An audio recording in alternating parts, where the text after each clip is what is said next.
CTET जनवरी 2024 के लिए आज फिर से हम ईवीएस का एक नया टॉपिक थीम नंबर 4 वाटर यानी जल लेकर आपके समक्ष प्रस्तुत हैं।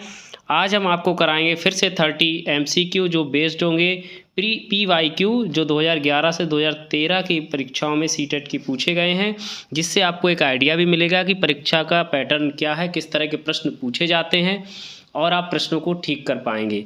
तो चलिए शुरू करते हैं। प्रश्न नंबर 1 पर आते हैं। पहला प्रश्न है, निम्न में से जल के विषय में कौन सा सही नहीं है। देखो नहीं है ये अंडरलाइन कर लिया है। जल एक सार्वभौमिक विलायक है, पहला ऑप्शन था ये। दूसरा है, इसमें विभिन्न पदार्थों को घोलने की क्षमता है। ऑप्शन नंबर 3 है, जल का घनत्व 100 डिग्री सेल्सियस पर सर्वाधिक होता है। ऑप्शन नंबर 4, जल पदार्थ की तीनों अवस्थाओं में जल विद्यमान होता है। तो चलिए इनके ऑप्शंस को समझते हैं। देखो पहला, जल एक सार्वभौमिक विलायक है, ठीक है, ये भी बहुत ठीक है। इसमें विभिन्न पदार्थों को घोलने की क्षमता, ये भी ठीक है। ऑप्शन नंबर 3 कह रहा है जल का घनत्व 100 डिग्री सेल्सियस पर सर्वाधिक होता है, जो कि गलत है। जल का घनत्व 4 डिग्री सेल्सियस पर सर्वाधिक होता है। इस बात को दिमाग में रख लीजिए। 4 डिग्री सेल्सियस पर वाटर का टेम्परेचर जो है सबसे ज़्यादा होता है, इसलिए ऑप्शन नंबर 3 सही हो गया। अब बढ़ते हैं दूसरे क्वेश्चन पे।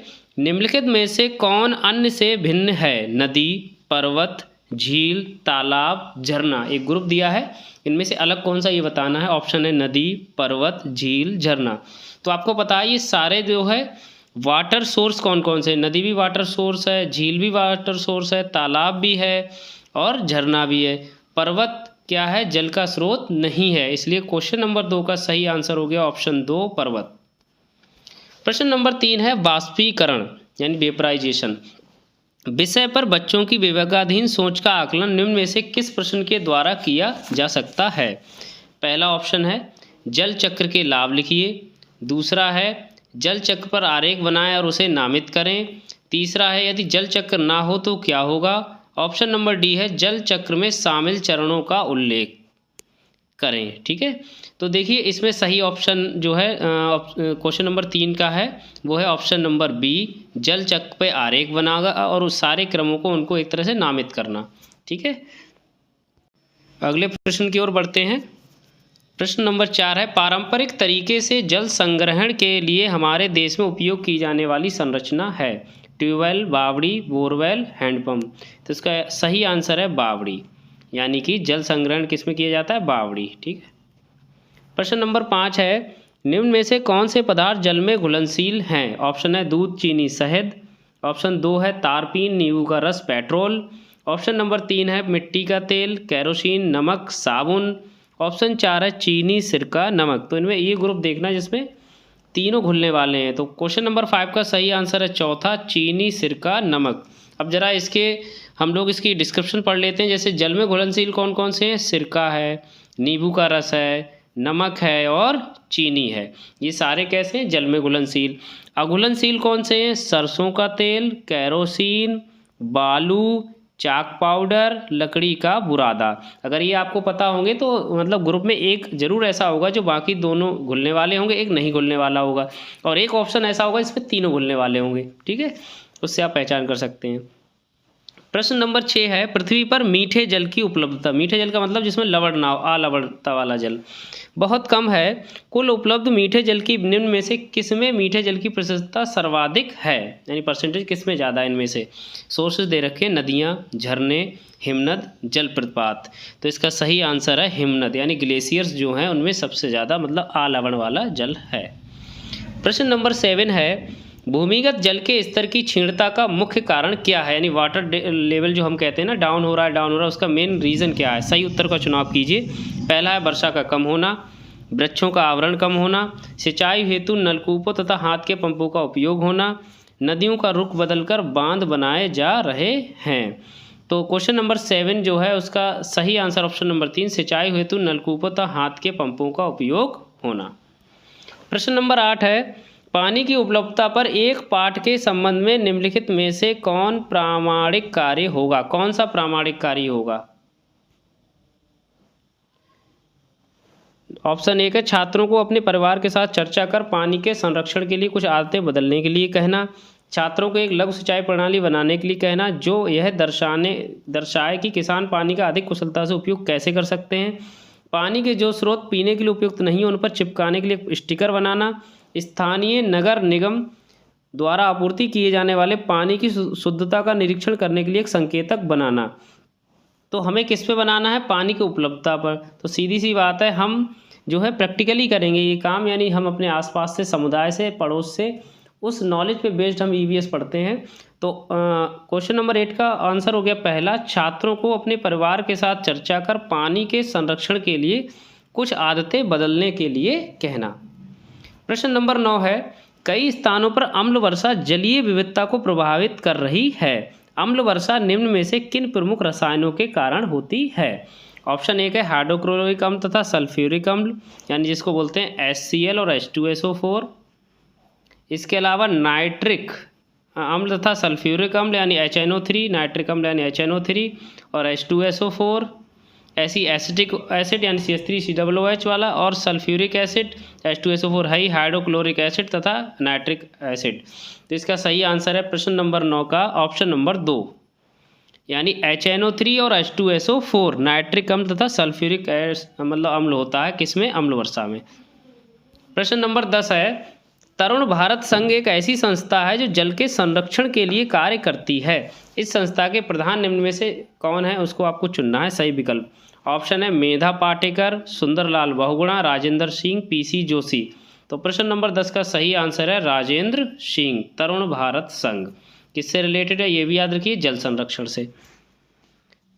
सॉरी, एक सेकेंड। प्रश्न नंबर 11 पे आते हैं, समुदायों द्वारा जल से संबंधित त्योहारों को मनाने को ज्ञात करने के लिए सर्वाधिक उपयुक्त युक्ति कौन सी है?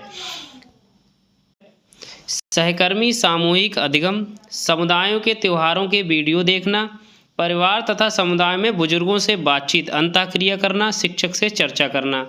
तो देखिए, अंतःक्रिया द्वारा ईवीएस को ज़्यादा जोड़ दिया गया है कि हम पर्सनल इंटरेक्शन ज़्यादा से ज़्यादा करें समाज के साथ, लोगों के साथ, तो हम जल्दी सीखते हैं, चीज़ों के बारे में ज़्यादा अच्छे से समझते हैं। तो इस हिसाब से प्रश्न नंबर 11 का सही आंसर हो गया आपका तीसरा, परिवार तथा समुदाय में बुजुर्गों से बातचीत, अंतःक्रिया करना। प्रश्न नंबर 12 है, जल थीम से संबंधित सामाजिक सांस्कृतिक मुद्दों को प्रभावी ढंग से सीखा जा सकता है।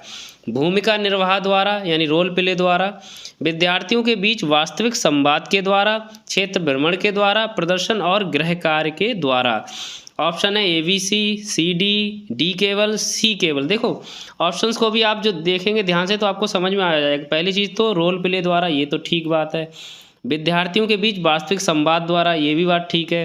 क्षेत्र भ्रमण द्वारा। 3 ऑप्शन ABC किस में दिए हैं? ऑप्शन नंबर 1 में ही दिए हैं, तो यहाँ से ही आंसर सही हो गया पहला, 12 का 1 ABC। प्रदर्शन और गृह कार्य द्वारा ये एक प्रभावी विधि नहीं है। प्रश्न नंबर 13 है, जल विषय से संबंधित मुद्दों को प्रभावी ढंग से सीखा जा सकता है यदि भूमिका निर्वहन आयोजित किए जाएं, बच्चों के बीच वास्तविक संवाद को प्रोत्साहित किया जाए, संरक्षित क्षेत्र भ्रमण आयोजित किए जाएं, बच्चों को निबंध लिखने के लिए कहा जाए। उसी प्रश्न को दूसरे तरीके से वहाँ पे देखिए दे दिया था आपके लिए प्रदर्शन और गृह कार्य, यहाँ पे क्या दे दिया है? बस बच्चों को निबंध लिखने के लिए कहा जाता है, तो ये तो होगा नहीं। तो बाकी बचे कौन से? भूमिका यानी रोल प्ले और डायलॉग डिलीवरी, इसके अलावा जो है क्षेत्र भ्रमण। तो तीनों चीज़ हो गई, ऑप्शन नंबर 1 सही हो गया 13 का ABC। प्रश्न नंबर 14 है, प्रश्न नंबर 14, एक ईवीएस शिक्षिका चाहती है कि उसके विद्यार्थी पानी की बर्बादी करने वाले लोगों की विभिन्न दैनिक गतिविधियों और व्यवहारों का पता लगाएं। निम्न में से कौन सी रणनीति इन उद्देश्यों को पूर्ति करने के लिए सबसे उपयुक्त है? ऑप्शन है जल से संबंधित वृत्तचित्र और फिल्में, 1 नाले पानी की निकासी का भ्रमण करना, पड़ोस में परिवारों के साथ बातचीत, प्रतिदिन एक परिवार द्वारा उपयोग किए गए पानी की मात्रा का अनुमान। तो सही बात है। देखो जल से संबंधित वृत्त पे तो चित्र दिखाने से ये प्रैक्टिकल नहीं हुआ, एक पानी की निकासी का सिर्फ भ्रमण करने से काम नहीं चलेगा, पड़ोस में परिवार के साथ बातचीत, लेकिन मेन क्या चलेगा? आप जब उनकी फैमिली यानी प्रतिदिन एक परिवार द्वारा उपयोग किए गए पानी की मात्रा का अनुमान लगाना। तो प्रश्न नंबर 14 का 4, इससे ये पता चल जाएगा कितना वेस्टेज है और कितना उनके लिए ज़रूरत है। प्रश्न नंबर 15, हम उन सभी पुराने कुओं को देखते हैं जो सूख चुके हैं। हमारे बुजुर्ग कहते हैं कि लगभग 25-30 साल पहले कुआं में पर्याप्त पानी था, लेकिन अब पूरी तरह से सूख गए हैं। कुओं में पानी के सूखने के निम्नलिखित संभावित कारणों में से सही कथन का चयन कीजिए। ऑप्शन 1 है वह झीलें, तालाब जिसमें वर्षा का पानी एकत्रित होता था वे अब वहाँ नहीं हैं। ऑप्शन बी है पेड़ों, कुओं और आसपास के क्षेत्र की मिट्टी अब कोलतार सीमेंट से आच्छादित है। ऑप्शन सी कोई भी कुएं का पानी उपयोग नहीं करता क्योंकि हर घर में नल है। भूमिगत पानी को खींचने के लिए कई विद्युत मोटर चालित पंप आ गए हैं। ऑप्शन इसमें BCD, CDA, AVD, ABC इस तरह से दिए हैं, तो आपको ऑप्शंस पढ़ लेने हैं। पहला ऑप्शन क्या है, पहले तालाब में पानी इकट्ठा होता था, वे अब तालाब ही नहीं रहे तो पानी एकत्रित कहाँ से हो। दूसरा है पेड़ों कुओं के आसपास के क्षेत्र अब ज़्यादातर रोड पड़ गए हैं, कोलतार और सीमेंट से आच्छादित हैं, तो वहाँ पानी का थोड़ा वो उतनी तरह से रिस नहीं पा रहा है अंदर को। अगला है कोई भी कुएं का उपयोग नहीं करता क्योंकि वो हर घर में नल है। ये गलत है क्योंकि हर घर में नल ये ज़रूरी नहीं है, लेकिन ये इसके लिए जिम्मेदार भी नहीं है। प्रश्न नंबर इसके अलावा ऑप्शन नंबर डी है भूमिगत पानी को खींचने के लिए कई विद्युत मोटर चालित पंप आ गई। ये बात ठीक है, तो इसका मतलब ए भी ठीक है, बी भी ठीक है और डी, तो AVD वाला ऑप्शन सही होगा। 15 का 3 AVD। प्रश्न नंबर 16 है मच्छरों के प्रजनन की रोकथाम के लिए कई विधियां प्रस्तावित की जाती हैं, निम्नलिखित में से वह विधि ज्ञात कीजिए जो मच्छरों के प्रजनन को नहीं रोकती है। ऑप्शन 1 है कूलर के पानी को सप्ताह में कम से कम 2 बार बदलें। तालाब और पानी इकट्ठा होने वाले स्थानों पर मछली डालें जो कि मच्छरों के लार्वों को खा लें। ऑप्शन 3 है मच्छरदानी का प्रयोग करें। ऑप्शन 4 है यदि किसी स्थान पर पानी इकट्ठा हो गया हो तो तेल का छिड़काव करें। देखो तीनों ऑप्शन इसमें 3 सही है, 1 गलत है, यानी नहीं वाला ढूंढ रहा है, प्रजनन को नहीं रोकता है। तो मच्छरदानी के प्रयोग से सीधी सी बात है ये ऐसा संभव नहीं है, उससे प्रजनन का कोई रिलेशन नहीं है। बाकी चीज़ें ऑप्शन ठीक है, जैसे कूलर के पानी के सप्ताह में 2 बार बदलना है, तालाब में पानी इकट्ठा होने वाले पर मछली डाल सकते हैं वहाँ पे, और जो जहाँ पे पानी जमा हो जाता है वहाँ पे केरोसिन ऑयल डाला जाता है जिससे कि ऑक्सीजन की आपूर्ति ना हो। प्रश्न नंबर 17 है रेनू की दादी उसे एक सूखा हुआ कुआं दिखाती है और उसे बताती है 15-20 साल पहले वह कुएं में पानी था लेकिन अब वह पूरी तरह सूख चुका है। कुएं में पानी सूखने का क्या कारण हो सकता है? पेड़ों, कुओं और आसपास के क्षेत्र की मिट्टी अब सीमेंट से ढक गई है। पास के इलाके में बहुत सारे बोरिंग पंप आ गए हैं। कोई भी उस कुएं का उपयोग नहीं करता जो अब हर किसी के घर में नल हैं, क्योंकि अब हर किसी के घर में नल है। ऑप्शन है C, A, B, A और B दोनों। तो देखिए अभी थोड़ी देर पहले हमने इस क्वेश्चन किया, थोड़ा चेंज होके आया है। हर बार सीटेट में ये होता है, पैटर्न लगभग सेम रहता है और क्वेश्चंस चेंज हो जाते हैं। तो जैसे पेड़ों, कुओं और आसपास के क्षेत्र में मिट्टी अब सीमेंट से ढकी, बात ठीक है। बहुत सारे बोरिंग पंप भी आ गए हैं, लेकिन इसका कोई रिलेशन नहीं है कि अब हर घर में नल है तो कुएं का कोई उपयोग नहीं करता है। तो 17 का ऑप्शन नंबर चौथा सही है, A और B। प्रश्न नंबर 18 है निम्नलिखित में से कौन सा रोग ठहरे हुए पानी के कारण हो सकता है? ऑप्शन है छोटी चेचक, number 2 malaria, number 3 polio, number 4 pneumonia. तो सही आंसर हो गया 2 मलेरिया। अब मलेरिया के बारे में पढ़ लेते हैं। मलेरिया जो है उन क्षेत्रों में इसका प्रकोप ज़्यादा होता है जहाँ पर वर्षा का जल एकत्रित हो जाए और जलवायु में आर्द्रता की मात्रा भी ज़्यादा हो। और इसके लिए रोनाल्ड रॉस जो थे वैज्ञानिक थे, उन्होंने सबसे पहले ये बताया था कि मच्छर काटने से मलेरिया होता है, इसलिए उन्हें नोबेल प्राइज़ भी मिला था। और मादा एनाफिलीज जो होती है उसके काटने से मलेरिया होता है। ये प्रजाति जो है मादा एनाफिलीज जो मच्छरों की प्रजाति है उससे ये होता है मलेरिया। और इसके अलावा इसी तरह के और भी मच्छरों से काटने वाले रोग जैसे डेंगू है, चिकनगुनिया है, ये सब हैं। तो इसमें आपको जागरूकता फैलाने की ज़रूरत है। पोस्टर के माध्यम से परेड निकाला, आसपास पानी एकत्रित नहीं होने देना, साफ़ रखना पानी के बर्तनों और कूलरों वगैरह को, ठीक है। और इसमें ये है कि रक्त में मलेरिया परजीवी की मात्रा के आधार पर मलेरिया की जांच की जाती है जिसको प्लाज्मोडियम कहते हैं। प्रश्न नंबर 19 है रजत ने अपने दोस्त से कहा मैं नहीं खेल सकता क्योंकि मैं बुखार से पीड़ित हूँ, मैं कपकपी बुखार और सिरदर्द से गुजर रहा हूँ और अंत में पसीना आता है। मेरे रक्त परीक्षण के बाद डॉक्टर ने मुझे कड़वी दवा दी है, रजत पीड़ित हो सकता है। तो देखो तेज़ बुखार और ठंड साथ में लग रही है, सर दर्द हो रहा है और इसमें पसीना आता है, ये सारे ऑप्शन होते हैं आपके मलेरिया के। तो ऑप्शन नंबर 4 सही है, आंत्र ज्वर, दस्त, हैजा, मलेरिया, इसमें सही ऑप्शन हो गया मलेरिया। प्रश्न नंबर 20 है निम्नलिखित में से मच्छरों से होने वाले रोगों के एक समूह का चयन कीजिए। मलेरिया, डेंगू, हैजा, मलेरिया, चिकनगुनिया, आंत्र ज्वर, डेंगू, मलेरिया, चिकनगुनिया, मलेरिया, हैजा, आंत्र ज्वर। अभी थोड़ी देर पहले मैंने बताया था कि जो समूह है रोगों का समूह मच्छरों से होने वाला वो कौन सा है? Dengue, malaria, chikungunya. तो 20 का ऑप्शन नंबर 3 सही है। प्रश्न 21 कह रहा है तरुण भारत संघ नामक समूह किससे संबंधित है? पुरानी झीलों का पुनर्निर्माण, अधिगम में विशेष रूप से सक्षम बच्चों की मदद करना, स्कूल में पका हुआ मध्याह्न भोजन उपलब्ध कराना, EWS से संबंधित बच्चों के लिए मुफ्त कोचिंग कक्षाएं चलाना। तो इसका सही आंसर पहला ही है, क्योंकि ये जल संरक्षण से रिलेटेड है। हम इसकी चर्चा भी कर चुके हैं। राजेंद्र सिंह जो हैं इसके प्रधान हैं, हेड हैं। चलिए, पुरानी झीलों का पुनर्निर्माण, ऑप्शन नंबर 1 सही है। प्रश्न नंबर 22 है, रेखा की माता प्रतिदिन तालाब से एकत्रित जल में फिटकरी एलम मिलाती है ताकि हल्की निलंबित अशुद्धियों के अवसादन के लिए, कठोर जल को मृत जल में बदलने के लिए, जल में कीटाणुओं को मारने के लिए, जल को रंगीन करने के लिए। तो 22 का सही ऑप्शन है हल्की सस्पेंडेड जो होती हैं ना अशुद्धियाँ, उनके लिए, निलंबित अशुद्धियों के अवसादन के लिए। प्रश्न नंबर 23 है, मलेरिया का पता निम्न में से किसकी उपस्थिति के लिए रक्त का परीक्षण करके लगाया जा सकता है।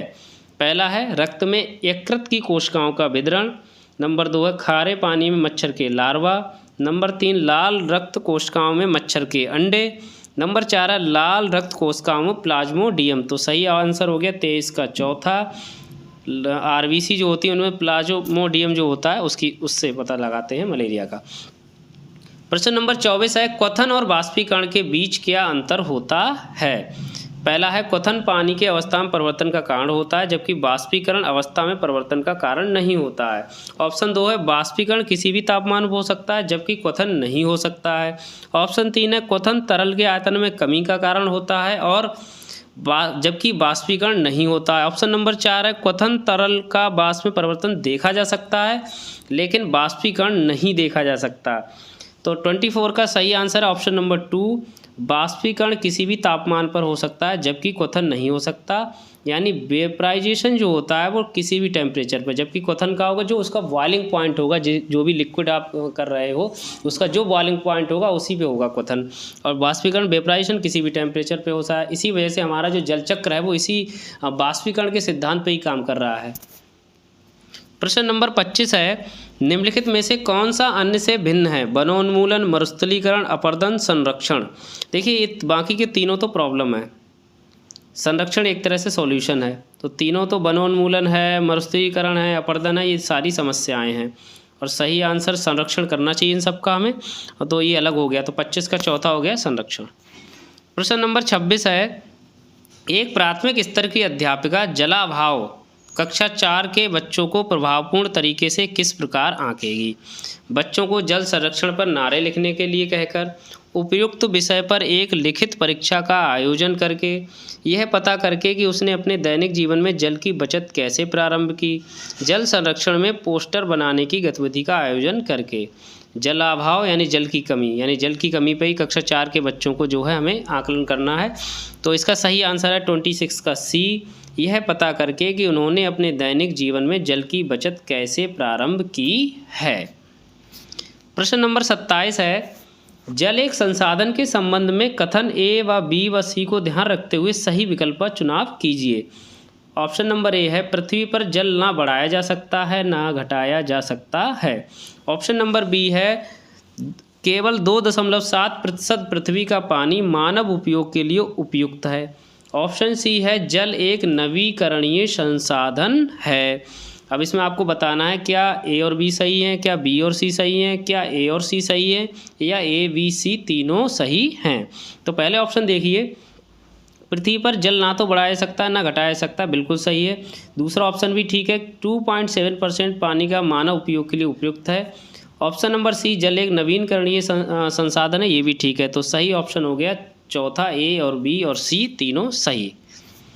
प्रश्न नंबर 28 है, इसकी वाहक एक मच्छर की प्रजाति है। इस प्रजाति के मादा मच्छर ही कारक तथा वाहक हैं। ये मच्छर सामान्यतः दलदली तथा वर्षा वाले क्षेत्र में पाए जाते हैं, परंतु ये मच्छर सामान्यतः साफ तथा स्थिर पानी में ही वृद्धि करते हैं। यह रोग भारत तथा दक्षिण पूर्व एशिया में व्यापक रूप से पाया जाता है। उपरोक्त विवरण निम्नलिखित में से किस रोग से संबंधित है। 28 का ऑप्शन नंबर A है आंसर का मलेरिया, B है कैंसर, C है हैजा, D है अतिसार। तो जिसके बारे में हम काफ़ी देर से पढ़ते भी आ रहे हैं वो है मलेरिया। यानी मलेरिया जो है मादा एनाफिलीज जो होता है, मादा प्रजाति जो मच्छर की होती है उससे होता है। और ज़्यादातर गंदगी, मतलब जहाँ पानी की वजह से गंदा पानी है, पानी जहाँ तक भरा रहता है वहाँ पर ये, और साफ पानी में ये क्या करते हैं, वृद्धि करते हैं आके। प्रश्न नंबर 29 है, जल को हम किस तरीके से शुद्ध कर सकते हैं? जल को छानकर, जल को उबालकर, जल में क्लोरीन द्वारा, उपरोक्त सभी तरीकों से। तो ये तीनों तरीके सीखे, छानकर, उबालकर और क्लोरीन डालकर। प्रश्न नंबर 30 है, वर्षा जल संचयन का सबसे उपयुक्त उपयोग क्या है? जल संचयन जो हम करते हैं उसका सबसे अच्छा उपयोग हम क्या कर सकते हैं उसका? सिंचाई में, कृषि में, पीने के जल में, भूजल स्तर को बढ़ाने में। तो सही आंसर है 30 का पहला, सिंचाई, जिसमें आप सब्जियों में आप मतलब सब्जी वगैरह इस जगह पानी लगा सकते हैं, फुलवारी वगैरह में लगा सकते हैं उन संचयन करके, ठीक है, फसल वगैरह में। तो आज के लिए बस इतना ही, बहुत बहुत धन्यवाद।